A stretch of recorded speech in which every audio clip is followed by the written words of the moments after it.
हाय दोस्तों, आप देख रहे हैं फिल्मी बीट और मैं हूं आपके साथ कृतिका। राज को देख चीख पड़ी थी शिल्पा शेट्टी, बोली परिवार की बदनामी कर दी। पोर्नोग्राफी केस में अरेस्ट राज कुंद्रा की मुश्किलें अभी और भी बढ़ती नजर आ रही है। उनके व्हाट्सएप चैट, फोन, चश्मदीद गवाहों के बयान सब राज के इस राज को खोल रहे हैं। इसी मामले में 23 जुलाई को राज की पत्नी एक्ट्रेस शिल्पा शेट्टी से पूछताछ की गई। क्राइम ब्रांच ने शिल्पा के घर जाकर उनसे राज के पोर्नोग्राफी कंटेंट बनाने और ऐप पर अपलोड करने से जुड़े सवाल किए, लेकिन उस दिन जब क्राइम ब्रांच राज को साथ लेकर शिल्पा के पास पहुंची तब एक्ट्रेस का रिएक्शन कैसा था ये हर कोई जानना चाहता है, तो हम आपको बताने वाले हैं। शुक्रवार 23 जुलाई को जब क्राइम ब्रांच जुहू स्थित शिल्पा के घर पहुंची तो शिल्पा राज को देख गुस्से से चीख पड़ी। वो चिल्लाते हुए राज से कहती है, इस केस ने परिवार की बदनामी कर दी है, कई एंडोर्समेंट बिजनेस डील्स हाथ से निकल गए हैं। बता दें कि शिल्पा से 6 घंटे तक पूछताछ की गई और उनका बयान रिकॉर्ड किया गया।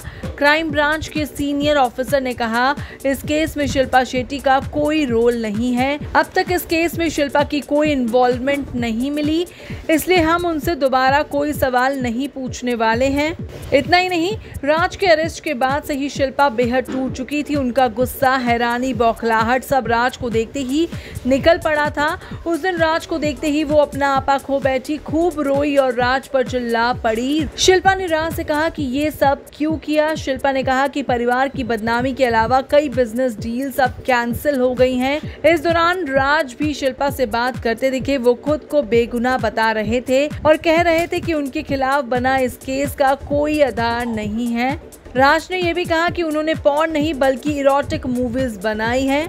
पूछताछ से पहले शिल्पा राज पर भड़की हुई थी, लेकिन बाद में उन्होंने पति का पक्ष लिया और कहा कि राज पॉर्न कंटेंट नहीं बनाते हैं। शिल्पा ने बताया कि हॉटशॉट ऐप से उनका कोई लेना देना नहीं है। साथ ही ये भी कहा कि पॉर्न और इरोटिक दोनों अलग अलग चीज़ें हैं। बहरहाल अब देखने वाली बात ये होगी कि आने वाले दिनों में जब पूछताछ और ज़्यादा गहराएगी तो क्या कुछ चीज़ें निकल कर सामने आएंगी। इस वीडियो में इतना ही।